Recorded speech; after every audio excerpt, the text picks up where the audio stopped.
Sergio Sandoval Aragón estudió filosofía, es maestro en ciencias de la educación, doctor en ciencias sociales por la Universidad de Guadalajara y el CIESAS, es miembro del Sistema Nacional de Investigadores, profesor investigador del Centro Universitario de la Ciénega y además de eso una persona que tiene una gran charla, lee mucho y habla varios idiomas. Doctor Sergio Sandoval, bienvenido de vuelta a Franca Controversia. Hola, gracias por la invitación, es un placer. Y también con nosotros hoy alguien que nos va a hablar desde el punto de vista de lo legal, de lo jurídico, de la justicia, el doctor Jorge Jiménez Torres, abogado, maestro en Derecho Civil y Financiero por la Universidad de Guadalajara, es doctor en Ciencias de Desarrollo Humano por la Universidad del Valle de Atemajac. Desde el año 2008 a la fecha es profesor investigador del Departamento de Justicia y Derecho del CUCIénega y también miembro de la Academia Mexicana de Derecho Internacional Privado y Comparado y de la Academia Jalisciense de Ciencias. Doctor Jorge Jiménez, bienvenido a Franca Controversia. ¿Qué tal? Buenas tardes, gracias por la invitación. Bueno, la primera pregunta en este bloque, que es básicamente de presentación, es una pregunta un tanto vivencial, personal. ¿Cómo están pasando esta situación de pandemia, de aislamiento? Doctora Calderón, ¿cómo está pasando la pandemia? Ha sido todo un reto, porque pues estamos confinados y tenemos que tener orden en estas nuevas reglas de convivencia y también poder adecuarnos a estas nuevas circunstancias, sobre todo para evitar nuevos contagios. Y bueno, tenemos que también ser como muy responsables en nuestro actuar y pues una área también de oportunidad para poder avanzar quizá un poco más en literatura científica que en otros momentos por atención de otras actividades no lo podemos hacer. Entonces pues tenemos un poquito quizá más de tiempo para poder reflexionar sobre nuestro propio sentir, qué pasa con la colectividad y de qué manera podemos ayudar. Doctor Sergio, ¿cómo estás pasando esta pandemia? Híjole, es difícil responder esa pregunta en realidad. Como dice la doctora Rocío, pues yo creo que depende mucho de la circunstancia de cada quien, ¿no? Que es uno de los factores que yo creo que genera más eventualmente en en todas partes, ¿no? Donde está sucediendo esta situación puede generar polémicas, malentendidos y problemas incluso que llegan a como diríamos, al acto, ¿no? Actos de violencia, actos de protesta, a veces legítima, a veces no, etcétera.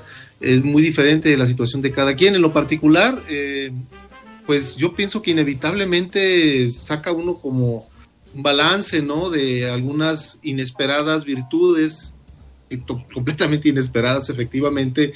Yo me he sentido con mucho más tiempo para dedicarme a las cuestiones de la investigación, de la redacción de textos de investigación que estaban ahí durmiendo el sueño de los justos desde hace buen rato, ¿no? Y bueno, sí, efectivamente le ha dado uno una oportunidad de hacer otras cosas, pero efectivamente hay que saber balancear la vida profesional con la vida doméstica, más que nunca en la vida. Mis hijos ya no son muy chicos, pero no son muy grandes tampoco, están en la adolescencia y eso afortunadamente me ayuda mucho también, ¿no? Y claro, hay que ser muy responsables y saber cómo llevar esto, ¿no? Buscar miles de estrategias. En fin, habría chance, yo creo, de platicar con más detenimiento. En particular, voy llevándola bien, cuidándome mucho, porque ya no tengo 20 años. Creo que ya no me tocaría respirador. Entonces, mejor me cuido. Doctor Jiménez, ¿qué tal tu vivencia en este contexto de aislamiento, de pandemia? Bueno, ha sido un reto, como comentan mis compañeros aquí en la mesa. Ha sido un reto el cómo organizarme con actividades prácticamente pues en casa, habilitando espacio para el trabajo, combinar precisamente lo que se mencionaba hace un momento, la cuestión del desarrollo personal, es decir, cómo no descuidar la salud mental, porque eso ha sido para mí un reto en estos días que hemos estado con confinamiento, Y bueno, lo que me ha ayudado un poco a sobrellevar esta situación ha sido el tratar de implementar algunas rutinas. Tenía mucho tiempo de no hacer ejercicio, pues ahora programamos un poco de actividad física aquí dentro de la casa, y lo que a mí en lo particular me permitió retomar algo que tenía mucho tiempo de no hacer, es disfrutar de la lectura. Como por ahí algunos comerciales dicen, desempolvar esos libros que se compraron hace tiempo y que por alguna circunstancia de trabajo, de ocupaciones, se fueron dejando. Creo que he leído más ahora de lo que en otras condiciones podía hacer por el mismo aislamiento. Me ha permitido retomar mucho esa parte, pero pues sí, o sea, también la alimentación y la cuestión física, tratar de equilibrarla, porque también no creo sano saturarse de tanta lectura, porque también la cuestión mental es importante también equilibrarla, ¿no? Aunque parezca que no, pero sí estas condiciones de aislamiento pueden tener una secuela, una consecuencia. Y un aspecto que sí me ha costado un poco, sí ha sido un cambio radical, el sueño. A mí sí me ha afectado mucho la cuestión del sueño. He tenido que recurrir un poquito a técnicas de aromaterapia o de musicoterapia, como también se le llama a otra parte complementaria a esta, y es la manera en cómo he tratado de equilibrar también eso, porque sí, el sueño sí es una cuestión que me ha afectado, pero ahí la vamos llevando un poco, sí hemos equilibrado, no con las horas de sueño, pero sí lo poco que se ha logrado equilibrar ha sido de calidad, y así ha ido pasando este tiempo.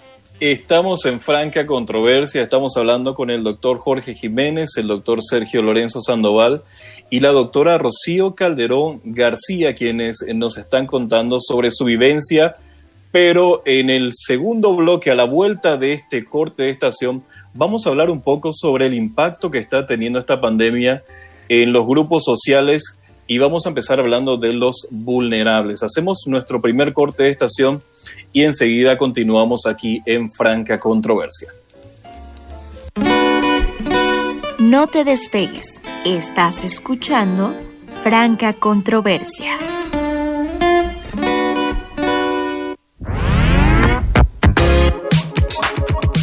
El enlace con el punto de las 5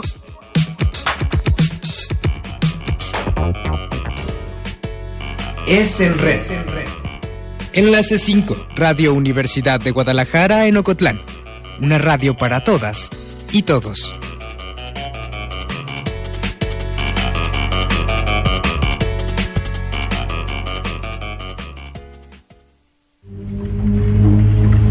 Opciones de entretenimiento y cultura desde casa. Sí, la crisis del COVID-19 ha cancelado la posibilidad de viajar físicamente, pero de manera virtual podemos ir a cualquier sitio.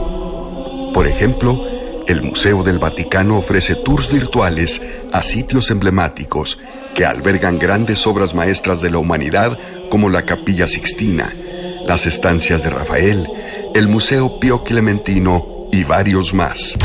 Busca el sitio del Museo del Vaticano y quédate en casa. Hay profesiones que exigen más allá del bienestar personal. En este momento, nuestras familias necesitan más que nunca de todos los profesionales de la salud. Demostremos respeto a su trabajo y cuidemos de ellos, porque hoy los necesitamos más que nunca.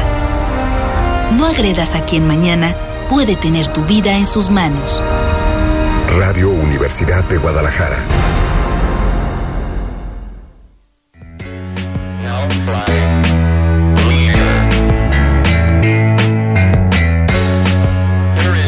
El enlace en punto de las 5 es en red. Enlace 5.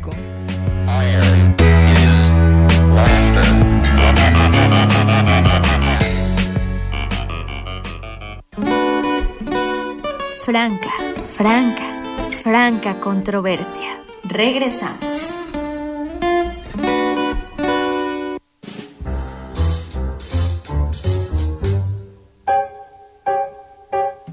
Segundo bloque de Franca Controversia. Hoy estamos hablando de los cambios sociales que se están dando en el contexto de la pandemia. Con nosotros el doctor Sergio Sandoval, el doctor Jorge Jiménez y la doctora Rocío Calderón, con quien quiero conversar un poco sobre una investigación que ella está llevando a cabo en este momento, sobre todo porque, recordando un poco a George Orwell, decía, en esta granja somos todos iguales, pero algunos somos más iguales que otros. Entonces, pareciera que la pandemia nos afecta a todos, pero no nos afecta de la misma manera. Digamos que hay situaciones que hacen que unos sean más vulnerables que otros, y eso es algo que la doctora Calderón está investigando. Doctora, específicamente, ¿cómo va la investigación que estás realizando en este sentido?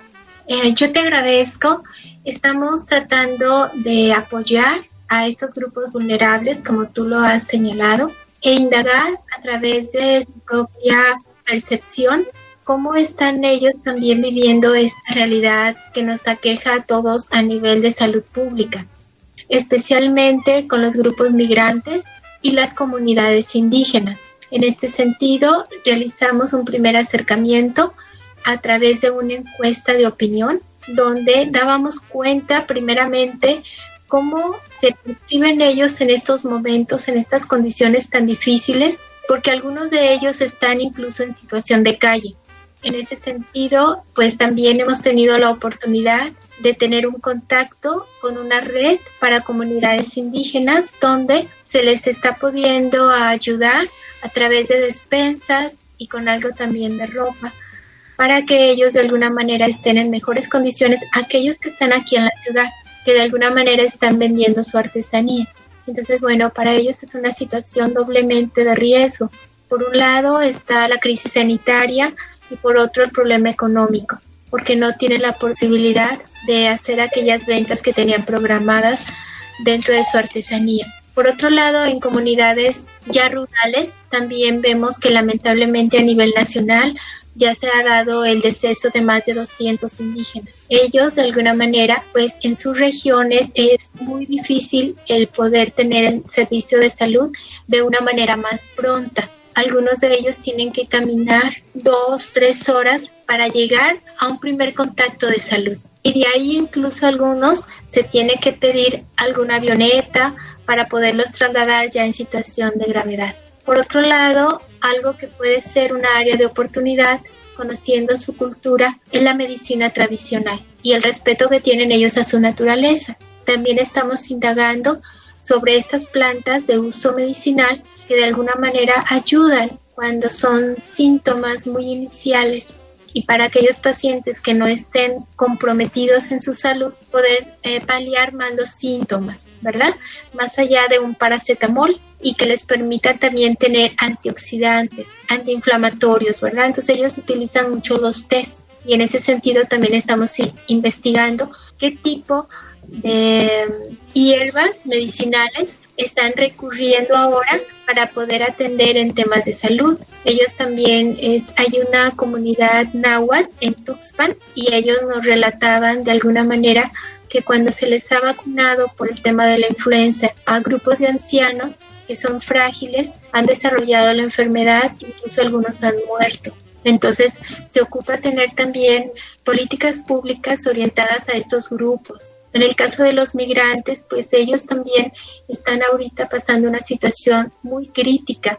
Algunos tienen la oportunidad de ir a algunos albergues, pero incluso en albergues, pues ya también ha habido casos donde se han contagiado del COVID y difícilmente ellos no tienen seguridad social, entonces ven muy comprometida su salud. Y pues ahorita es una área donde nosotros pudiéramos intervenir para que ellos pudieran estar un poquito en mejores condiciones, hacer estas alianzas estratégicas con grupos de apoyo nacionales e internacionales que les permita estar en mejores condiciones para poder enfrentar este terrible mal que es la pandemia que estamos viviendo, y no solamente esta de ahora, sino futuras pandemias que se pudieran llegar a presentar. Por otro lado, pues están los adultos mayores, que si bien es verdad en la parte del estudio tomamos la percepción ciudadana hacia el tema del COVID con una orientación de estos grupos vulnerables,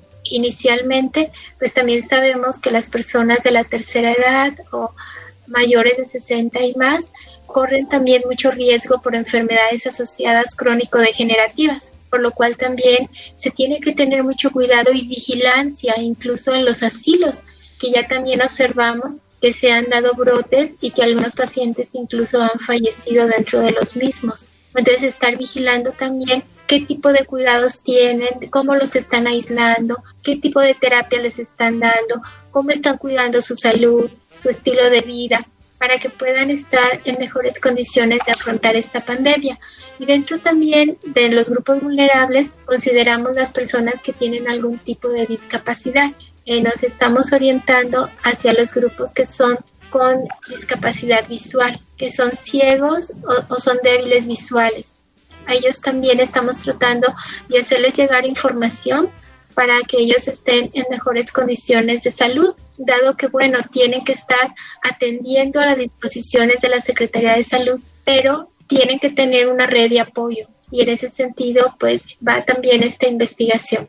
O sea, doctora, estamos hablando de que estos grupos ya eran bastante vulnerables por no tener acceso a la salud, como el caso de los indígenas, de no tener acceso a ningún tipo de seguridad, como el caso de los migrantes, y que ahora con este confinamiento a ellos se les multiplica esa dificultad por 2, por 3, por 4, o quién sabe por qué número, ¿no? Así es, y bueno, ellos lamentablemente algunos, como ya les comentaba, están en situación de calle, y eso los hace, como tú señalas, demasiado vulnerables a poder contraer la enfermedad y llevarla también a los grupos donde están confinados, ¿verdad? Entonces, bueno, no tienen una alimentación adecuada, no tienen una buena hidratación. Se señala que para poder paliar con los síntomas de la enfermedad hay que estar hidratando el organismo mínimo con 1,5 litros de agua. Entonces, lamentablemente ellos en ocasiones no cuentan con esta agua potable, no digamos para lavarse las manos, sino ni siquiera para poderla consumir. Ahí entrarían las políticas públicas y toda la red de apoyo en materia de salud, porque la salud es un derecho humano y ese derecho se tiene que hacer valer. Yo creo que nosotros como académicos debemos también alzar la voz para que sean escuchados toda esta población vulnerable y se les pueda dar una atención adecuada.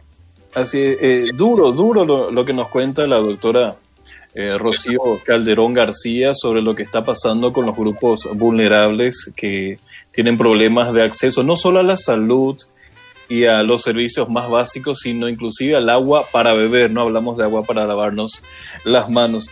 Doctor Sergio Sandoval, la pregunta que se impone aquí para el sociólogo es ¿cuáles son esos cambios sociales que se están dando ahora a partir de la pandemia? Sociológicamente, ¿qué estamos viviendo? Bueno, como bien has dicho, estamos viviendo este proceso. Yo creo que sería muy aventurado hacer alguna conclusión en este momento, porque por un lado tendríamos, me parece a mí, una inercia social ya en lo que se refiere a hábitos, a creencias, a prácticas que difícilmente se pueden modificar en tan poco tiempo. Pongo simplemente, por ejemplo, el día de ayer, ¿no? El Día de las Madres, donde, bueno, el reporte que se hace hoy por las autoridades es que, si bien no se salió de control el asunto, sí hubo una mayor movilidad de la gente, por ejemplo, en la ciudad de Guadalajara, en la zona metropolitana de Guadalajara. Fue muy claro eso, según escuché. Y bueno, ¿eso qué significa, no? Por un lado hay eso. Por otro lado, efectivamente, como comentábamos hace rato yo y mis colegas, en la experiencia personal, pues efectivamente la situación es restrictiva en sí misma, nos obliga a ingeniárnoslas para resolver las situaciones diarias, tanto de la vida doméstica como la vida profesional, la cuestión, etcétera. Y inevitablemente eso, bueno, yo pienso que sí tendrá sus efectos. En lo particular, a mí me parece que uno de los cambios o de los problemas que yo puedo percibir, porque bueno, a diferencia quizá de mis colegas, yo no estoy en este momento haciendo específicamente una investigación sistemática sobre el tema. Me agarró la epidemia o la pandemia metido en otros proyectos, ¿no? Pero uno, lógicamente, pues tiene el hábitus, tiene uno la sensibilidad ya afinada, el olfato, y entonces uno va haciendo su reconstrucción de los hechos, de lo que está pasando, y trata uno de encontrarle un sentido a las cosas, ¿no? Como todo mundo, pero bueno, cuando uno se dedica a estas cuestiones científicas, pues uno trata de alguna manera de hacerse una explicación también en sentido científico, ¿no?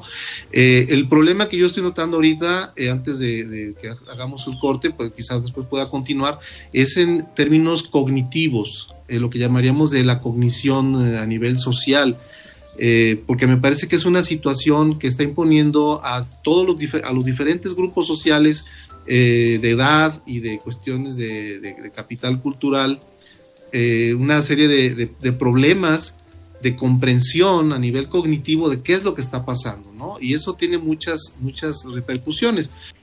Estamos en franca controversia, estamos escuchando al doctor Sergio Sandoval, él es un sociólogo.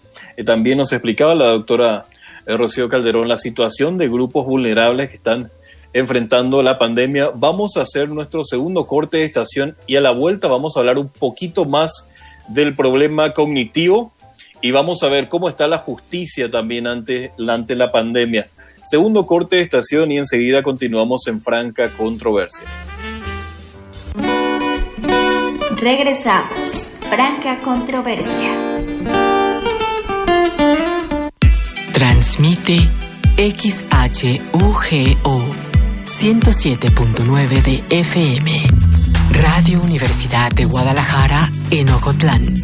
Con 2000 watts de potencia desde Avenida Universidad número 1115, Colonia Lindavista, Ocotlán, Jalisco, México. Radio Universidad de Guadalajara. Sistema Universitario de Radio, Televisión y Cinematografía. Que no te pique. ¿Dónde está el mosquito del dengue? El doctor Juan Salvador García, de la Secretaría de Salud, nos explica. El mosco Aedes aegypti que transmite dengue está en nuestros floreros, en nuestras plantas acuáticas, en nuestras pilas cuando no están bajo techo, hasta los juguetes de los niños. Si los dejamos en el patio o en la azotea, que no estén protegidos para que no acumulen agua, allí se puede formar un criadero y ahí de seguro vamos a encontrar a este vector. Sobre aviso no hay dengue. Radio UDG. Todos juntos contra el COVID. El Gobierno de México firmó un convenio con la Asociación Nacional de Hospitales Privados y el Consorcio Mexicano de Hospitales. Si eres derechohabiente o beneficiario del IMSS, ISSSTE, INSABI, Pemex o ISFAM y necesitas atención del 23 de abril al 23 de mayo, llama al 800-213-2684. De ser necesario, podrán referirte a un hospital privado. Visita coronavirus.gov.mx. Quédate en casa. Gobierno de México. Pepe Gordon, ya está lista la nave de la imaginación para realizar un viaje interestelar en la hora nacional. Marisol Gacé, hablaremos del amor sin barreras del espacio-tiempo con el físico Miguel Alcubierre, la psicoanalista Rebeca Aramón y en la música la talentosa Leica Mochán. Nos escuchamos este domingo a las 10 de la noche en la hora nacional. Crecer en el conocimiento. Volar con la imaginación. Esta es una producción de la Subsecretaría de Gobierno de la Secretaría de Gobernación. Gobierno de México.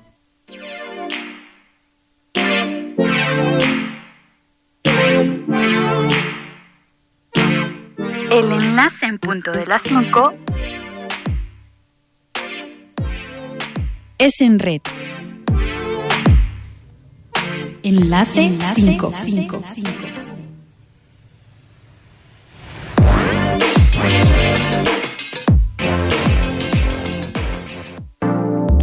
Este programa es clasificación A, apto para todo público. Puede incluir agresividad mínima y referencias a la sexualidad humana en un contexto afectivo o familiar, con fines científicos o educativos. Estás escuchando Franca Controversia.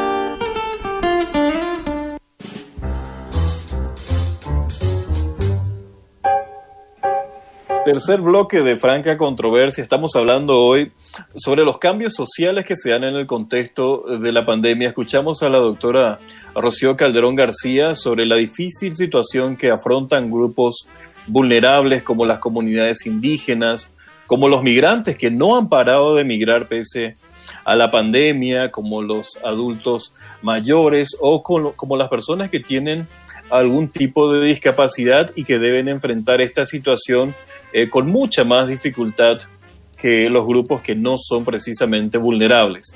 Y nos decía recién el doctor Sergio Sandoval que una de las cuestiones que él ve es que hay un problema cognitivo a nivel de sociedad, a nivel de grupos sociales, a nivel de, digamos, de la gente en general, sobre qué es lo que está pasando realmente. Y, doctor Sergio, hace de las opiniones que hemos recogido en estos últimos programas en América Latina, un denominador común que nos dijeron tanto desde Ecuador, de Chile, de Perú, de Argentina y de Paraguay, es que hay mucha gente que no cree y que por lo tanto trata de sobrellevar una vida normal, y que del otro lado hay gente que sobrecree y está muy asustada, muy paranoica. ¿Es el problema cognitivo del cual se refería antes del corte? Pues sí, efectivamente esa es digamos, una forma de decirlo rápidamente cómo se está manifestando, ¿no?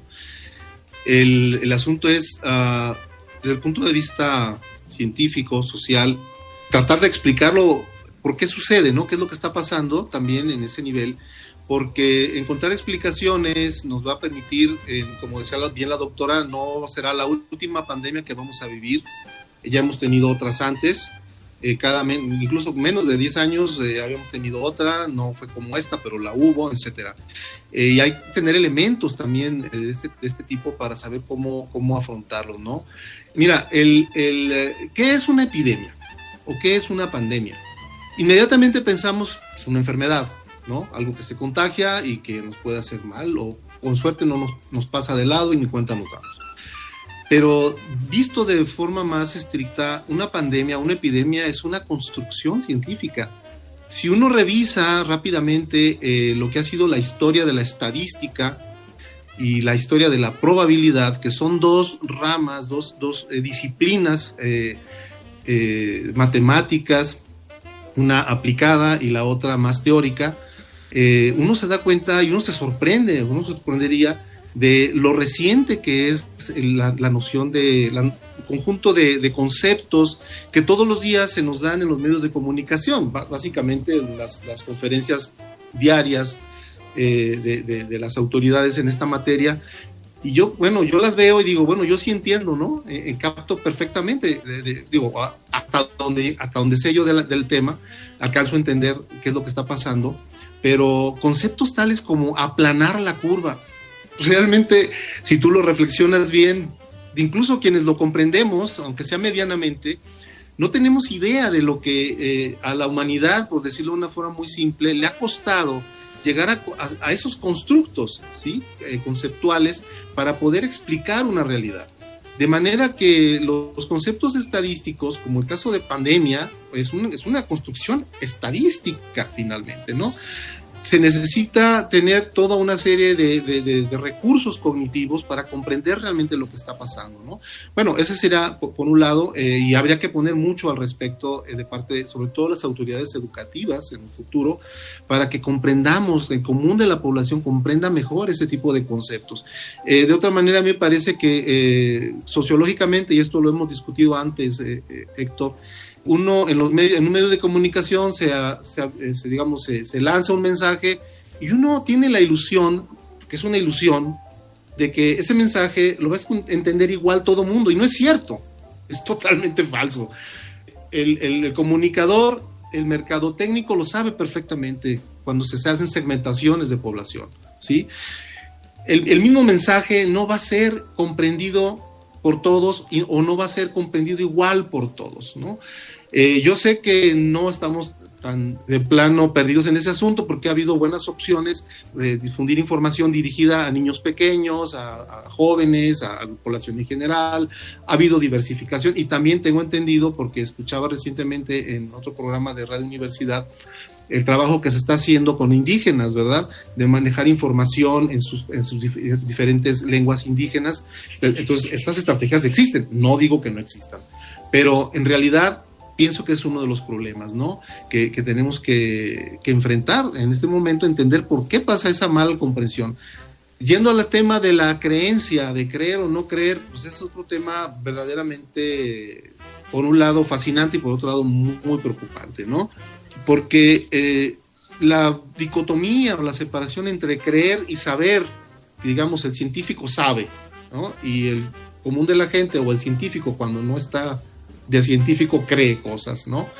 Y sabemos que una creencia puede no ser, digamos, el referente de esta creencia, puede ser algo completamente ficticio, imaginario, o como decimos, falso, entre comillas, ¿no? Porque por ahí dicen que no hay falsas creencias, pero en fin, es otra discusión. Vivimos una época en la cual tenemos que creer, digamos, la vía más rápida para obtener un resultado cuando se envía una información es que haya una respuesta, y que esta respuesta no es ciertamente como la que estoy haciendo en este momento, una respuesta verbal, razonada, etcétera, sino una acción.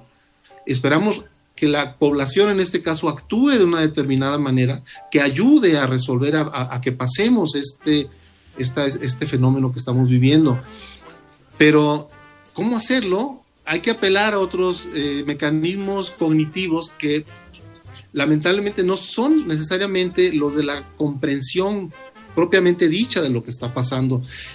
Y por eso hablamos de creer, ¿no? De que si usted no cree o sí cree, bueno, cuando un científico te diría, bueno, es que esto del coronavirus no es algo en lo que yo tenga que creer, o sea, es un hecho establecido científicamente y que se corrobora como muy pocas cosas a nivel internacional. Voy a poner un ejemplo para ya dejar hablar a mis compañeros.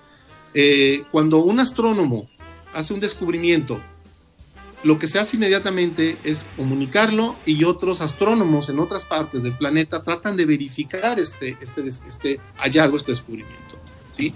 Este proceso actualmente se ha vuelto muy rápido gracias a las vías de comunicación. En ese sentido, bueno, a nivel global se pueden verificar estos datos, ¿no? Algo parecido estamos hablando ahora con la pandemia, ¿no? Es una construcción internacional también, ¿no? Que trasciende culturas, que trasciende ciertamente creencias, que trasciende costumbres, ideologías. Es como sumar 2 y 2, son 4, quieras o no quieras, aquí en China. Es lo mismo el caso de esto, pero es un poco más, o mucho más complejo, y es un problema que se tiene que enfrentar. Tiene que ver todos los aspectos, ¿no? Porque es un tema sociológico. Bueno, como decíamos hace rato, efectivamente los diferentes grupos sociales y los estratos sociales dentro de los diferentes grupos tienen diferentes digamos, manejan diferentes recursos cognitivos, ¿no? Lo que se ha vuelto ya un lugar común llamar capital cultural. Y hay que apelar a otras formas de comprensión, y es por eso que solemos hablar de creer, ¿no? Tenemos que creer en esto para poder tomar acciones. Pero creer no es la mejor manera. La mejor manera es saber. Ahora, si vemos la pandemia, lo que nos decía la doctora Rocío Calderón de los grupos vulnerables, y lo planteamos en el caso de la justicia, también vemos que la pandemia golpeó a grupos sociales que viven en un escenario muy injusto. Es decir, esta pandemia exhibió muchas de nuestras desigualdades que ya estaban ahí, pero se hicieron mucho más visibles y notorias a partir de la necesidad de quedarse en casa, de trabajar desde la casa, de tener acceso a un ingreso fijo, de poder hacer las compras del supermercado en forma adelantada. Doctor Jiménez, si pensamos en esta situación de injusticia y pensamos en la impartición de justicia, ¿realmente va a sufrir algún impacto como tal por la pandemia? Bueno, aquí la cuestión que yo visualizo es que hay un tema que se viene arrastrando como un rezago, diría yo, incluso un poco más atrás, desde la formación de los justicieros, si les podemos llamar así, de los jueces, la preparación de los futuros magistrados que integrarán los órganos jurisdiccionales. Y ese problema es la adaptación a la realidad que una pandemia como la que estamos viviendo plantea. Es decir, simplemente es, en ese sentido, centrar la idea en que el abogado debe replantear que su papel en una sociedad que se enfrenta a este tipo de situaciones tiene que ser otra. Es decir, debe haber un desarrollo, creo yo, incluso a nivel de una competencia como la sensibilidad social. Porque en los currículum, en la currícula, pues, en los documentos de las licenciaturas en Derecho siempre se pone el abogado, su perfil de egreso debe ser de compromiso social, proactivo, y una serie de adjetivos que pues suenan muy bien y se ven muy bonitos en el papel, pero que en la realidad no se practican o no se ven o no se reflejan en el desempeño profesional. Y una de las posibles razones para que eso suceda es porque también las instituciones creo que están puestas a prueba con esta situación. Yo leí hace unos días a Harari, este sociólogo, a propósito del tema que nos tiene aquí, muy destacado en este libro de las 21 lecciones para el siglo XXI.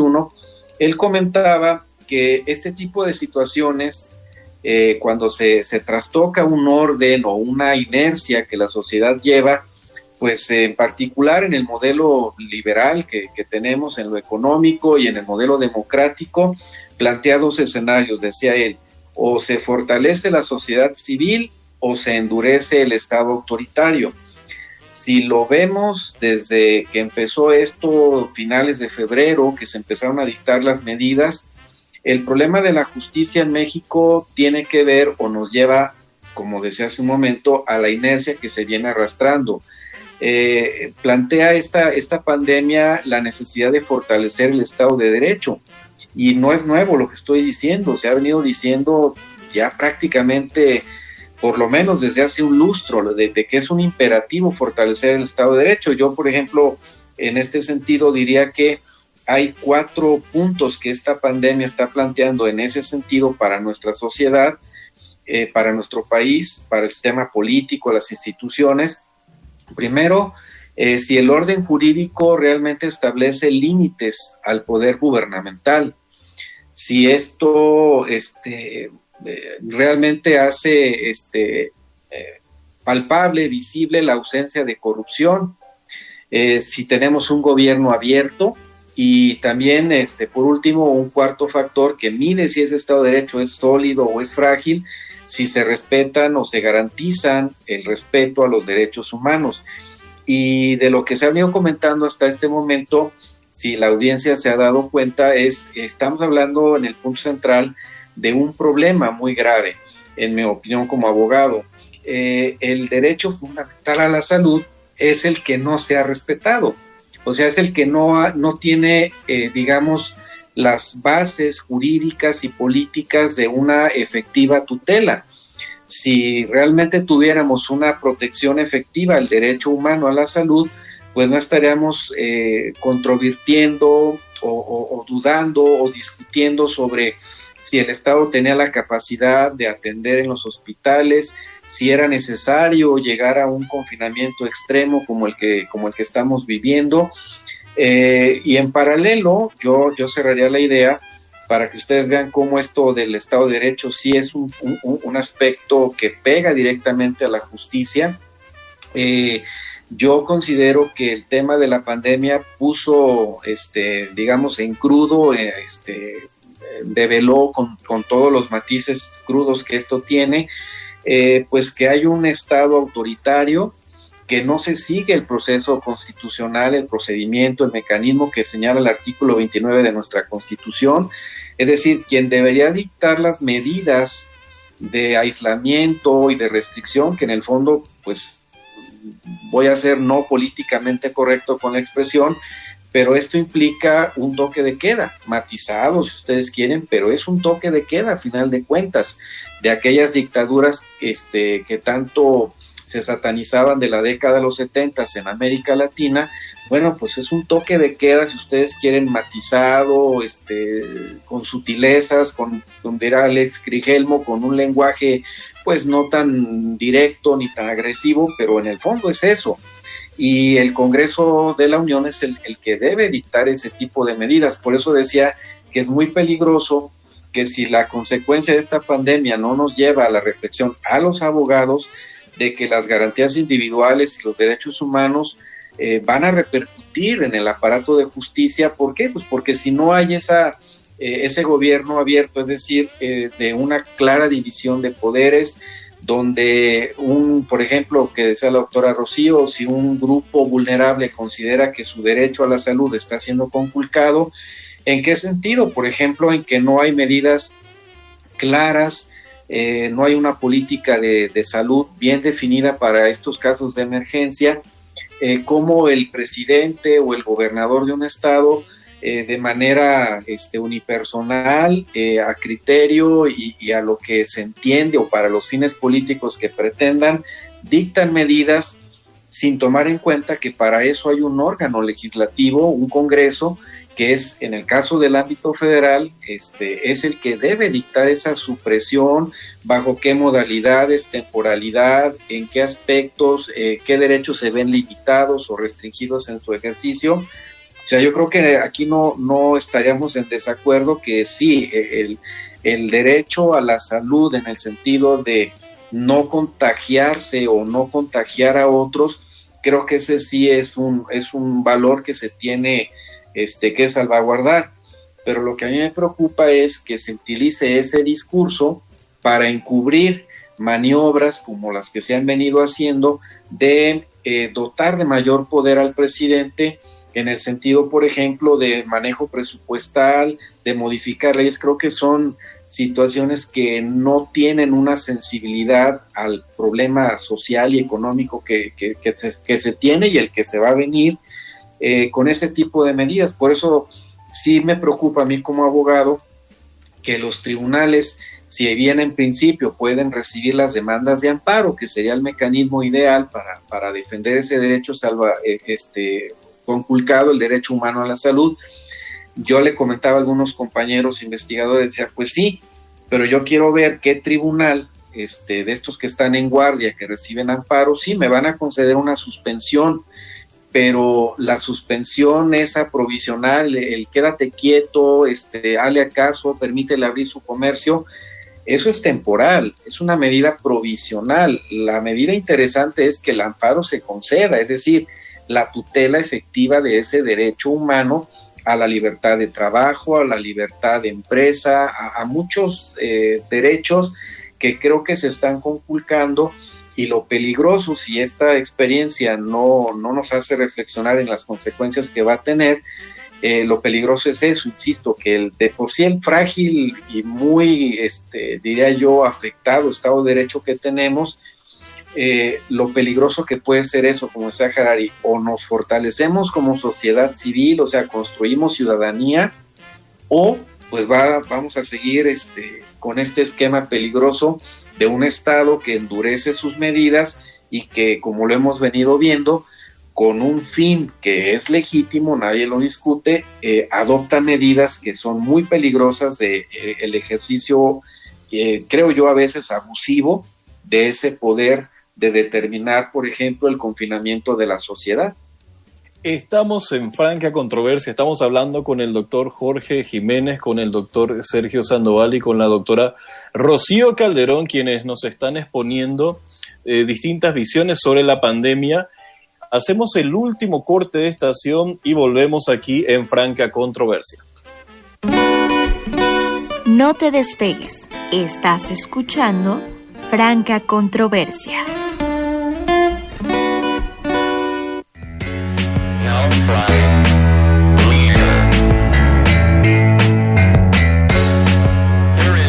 El enlace en punto de las 5 es en red. Enlace 5.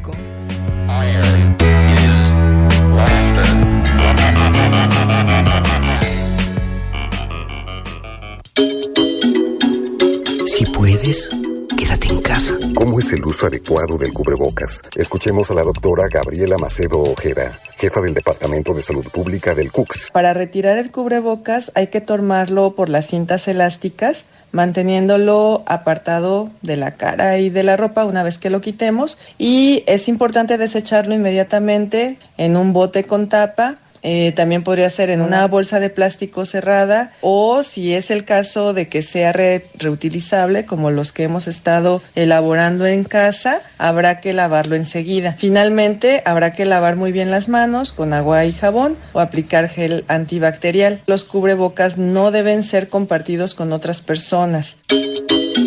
Si puedes, quédate en casa. Nosotros nos quedamos contigo.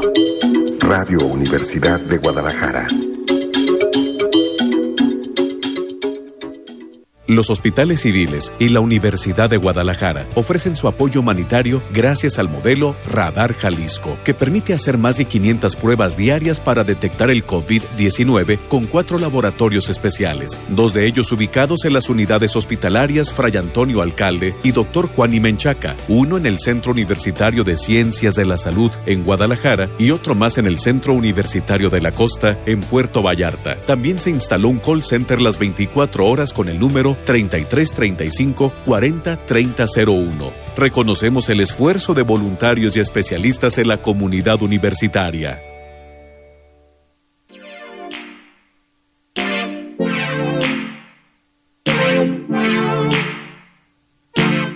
El enlace en punto de las 5 es en red. Enlace 5.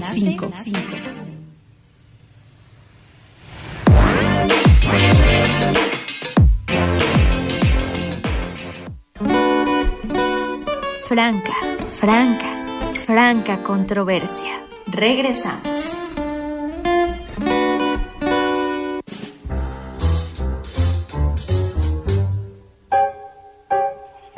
Último bloque de Franca Controversia por Radio Universidad de Guadalajara en Ocotlán. Nos estamos quedando cortos en el tiempo por la magnitud de las visiones que tenemos de nuestros 3 invitados y sobre todo porque estamos ante fenómenos gigantescos que no podemos agotar en una charla de poco menos de 1 hora.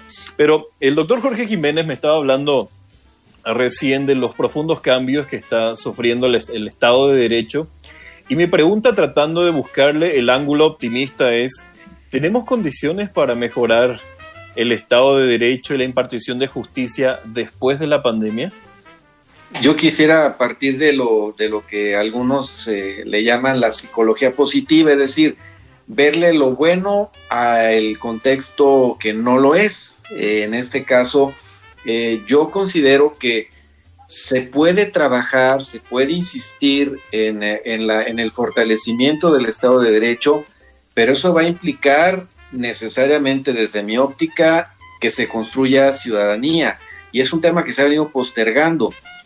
En alguna ocasión una estudiante me decía: bueno, maestro, pero eso ¿cómo lo podemos hacer? Yo le decía a él: bueno, pues en el momento en que los jóvenes se dejen de las distracciones en las que están, es decir, en el momento en que tomen conciencia del papel que ellos tienen y de la importancia que tiene el trabajo que hagan en esa sociedad donde van a trabajar o en esa comunidad en donde se van a desarrollar. En ese momento es cuando pueden ellos detonar las condiciones o generar las condiciones para que las instituciones cambien. Desafortunadamente, la cuestión institucional sí pesa, y hay una, como decía el doctor Sandoval, hay una cultura ahí en los servidores públicos, sobre todo, donde es muy cómodo vivir bajo el cobijo de las normas y los procedimientos. Entonces, el reto que se plantea tras esta pandemia, como se puede decir a toro pasado, la evaluación que se haga en su momento, es que el abogado debe plantearse primero eso, de tomar conciencia, asumir la responsabilidad profesional que tiene frente a su comunidad donde ejerce, y en un segundo momento, evidentemente, que luchar para que esos procedimientos y esos esquemas jurídicos transformen cualitativamente lo que se hace para que realmente se acerque a lo que es la justicia. Porque yo cerraría mi comentario con esto: desafortunadamente los estudiantes entran a la carrera con eso, con el ideal de la justicia y terminan amando las leyes.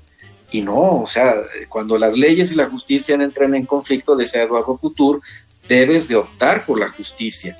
Implique el cambio, implique la modificación, la lucha que tengas que hacer, pero tú siempre tienes que buscar la justicia y no cobijarte en lo que las leyes dicen. Las leyes se crean y se positivizan, pero no necesariamente encierran valores como la justicia. Doctor Sergio Sandoval, detrás del problema cognitivo que bien nos señalaba, hay una cuestión cultural ahí. La pregunta es, desde su visión como sociólogo, ¿qué podemos hacer en general para tratar de mejorar esa parte de la cultura y estar un poco más listos y prevenidos para una siguiente pandemia? Híjole, bien, algo adelantaba ya mi anterior intervención, ¿no? En el sentido de que definitivamente habría que replantear efectivamente los contenidos de la enseñanza. Entonces, eso va a impactar en este instrumento muy importante que es la educación general, pública particularmente, y digamos, tendría que incorporarse una serie de conceptos que están allí de alguna forma, ¿no? Pero están dispersos, ¿no? Me explico, por ejemplo, lo que es probabilidad estadística, lo más básico y elemental sí se ve en nivel primaria. Me consta porque una vez vigilé a mi hijo que hiciera esa tarea, pero está completamente no acaba de quedar claro para qué sirve eso, ¿no? Entonces se necesita un enfoque más interdisciplinario, más holístico en ese sentido de los contenidos escolares, ¿no? Para ir generando ya otra perspectiva de las cosas, ¿no? Digamos, el problema es que esto que mencionaba yo sí choca efectivamente con creencias y tradiciones y esta inercia cultural, social que tenemos, y yo creo que retomando un poco aquel tema que mencionabas, ¿no? Del asunto de la fe, pues creo que ha sido muy, muy duro, ¿no? Para mucha gente, digamos, enfrentar esta situación de que hay ciertos esquemas tradicionales de interpretación y de orientación en la vida, como es el religioso, y que de pronto es algo que está allí, nadie lo dice, pero ahí está, ¿no? Un papa diciendo no vayan a misa, no lo dice con esas palabras, pero está implícito, ¿no? O sea, y entonces uno voltea o trata de buscar otros referentes, ¿no? Que diga, bueno, a ver, si no basta con que me ponga a rezar, entonces, ¿qué además qué tengo que hacer, no? ¿Qué tengo que saber? ¿Qué tengo que hacer para esto, no? Es un problema difícil, es un problema que definitivamente es de educación, ¿no? Y tendrá que afectar en ese sentido, ¿no? Creo que una solución es esa. Claro, está también la cuestión del papel del Estado en todo esto. A mí me gusta... No es porque me guste, creo que es necesario decir que el Estado tiene un papel que tiene que cumplir, no estoy totalmente de acuerdo con el colega, y digamos, porque no podemos esperar que espontáneamente las cosas sucedan, ¿no? Sí se necesitan unas acciones coordinadas de todos los, digamos, diferentes esferas del Estado y de algunos otros sectores importantes de la sociedad, ¿no? Incluida la Iglesia. Y por último, doctora Rocío Calderón García, ¿qué hacemos? ¿Qué podemos hacer? ¿Cómo nos comprometemos para tratar de colaborar un poco con estos grupos vulnerables y hacer que por lo menos no la pasen tan mal como la están pasando ahora? Yo creo que es vital el poder informar de una manera clara, como tú nos estás invitando ahora, para que estas comunidades se puedan empoderar y puedan mejorar mucho los estilos de vida y la salud que ellos tienen. Sabemos que un estilo de vida no sano lleva a enfermedades crónico-degenerativas que hacen que tu sistema inmunológico esté más comprometido y puedas adquirir ya sea el virus del COVID o alguna otra enfermedad. Yo creo que tenemos que tomar medidas de medicina preventiva, comunitaria, que nos permita estar en mejores condiciones para poder tener una mejor salud y atender también todo lo que viene siendo el ecosistema y el medio ambiente, que a veces lamentablemente también está comprometido, y eso está causando que haya nuevos desequilibrios en el plano de la ecología y comprometa no solamente al ser humano, sino a otras especies, tanto las plantas como los animales.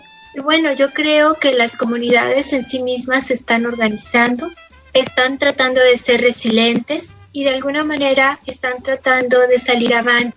Vemos que las pandemias nos han acompañado a través de la historia de la humanidad, desde los años 1300, con diversas pestes, y han minado a mucha población y de alguna manera nos permiten dejar un aprendizaje, que debemos ser más solidarios, debemos cuidar toda nuestra parte del medio ambiente y la ecología, debemos ser muy respetuosos con la naturaleza y debemos tener también empatía con aquellos grupos que más lo necesitan, hacer redes de colaboración que permitan llegar a otro o poder apoyar a otro con sus diferentes necesidades, y generar también políticas públicas que quizá sean supranacionales, más allá de las fronteras, que entonces permitan una mejor convivencia y de respeto y de apoyo mutuo, considerando a la salud como un bien y un derecho humano, donde todos se tienen que fortalecer y colaborar sin distinciones de credo, raza, partido político, etcétera. Por un lado sería eso, y también ayudar en poder hacer llegar todos los servicios de salud a quien más lo necesite, ¿verdad? En ese sentido, decía la canciller alemana Merkel, no debemos dejar atrás a nadie. Y nadie también implica voltear a ver a aquellos que están en condiciones de más vulnerabilidad. Debemos ser más solidarios, debemos ser más empáticos, debemos pensar profundamente cómo reformar no solamente nuestro Estado de Derecho, nuestro acceso a la salud, sino también la cuestión educativa y cultural para aprender a pensar en función de la sociedad y de las pandemias. Nos quedamos en deuda hoy con la audiencia porque la charla realmente tiene mucho por dar y nos comprometemos a que vamos a seguir hurgando en estos temas, vamos a seguir haciendo invitaciones para tratar de entender un poco más. Gracias a mis tres invitados, a la doctora Rocío Calderón García, al doctor Sergio Lorenzo Sandoval Aragón y al doctor Jorge Jiménez, y desde la distancia a nuestro productor Bernardo Arreola, quien está en Ameca, Jalisco, y desde ahí, desde la distancia, todos tratando de cuidarnos, hacemos posible esta conversación que se llama Franca Controversia. Que tengan buenas tardes, sean solidarios, empáticos y traten de pasarla bien. Terminó la controversia. Te esperamos el próximo miércoles, 5 de la tarde, a través de Radio Universidad de Guadalajara. Franca Controversia.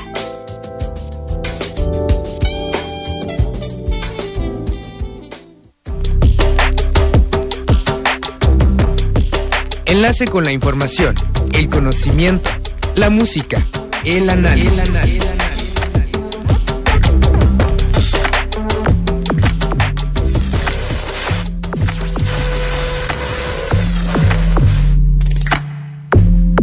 Enlace con la Franca Controversia. Cusienega Fem, Cinema Pop y mucho más. Enlace 5 en Red Sonora. Todos los días, 5 de la tarde. Radio Universidad de Guadalajara en Ocotlán. Una radio para todas y todos.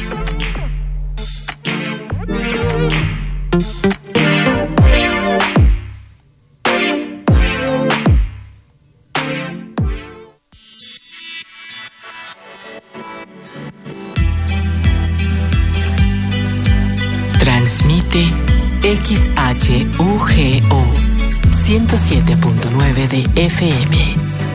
Radio Universidad de Guadalajara en Ocotlán, con 2000 watts de potencia, desde Avenida Universidad número 1115, Colonia Lindavista, Ocotlán, Jalisco, México. En internet a través de www.radio.udg.mx. 107.9 de FM. Radio Universidad de Guadalajara en Ocotlán. Tendiendo puentes. Sistema Universitario de Radio, Televisión y Cinematografía. La oscuridad de la noche ha caído sobre la ciudad. Las calles están desiertas. La lluvia aún no cesa, pero en el 107.9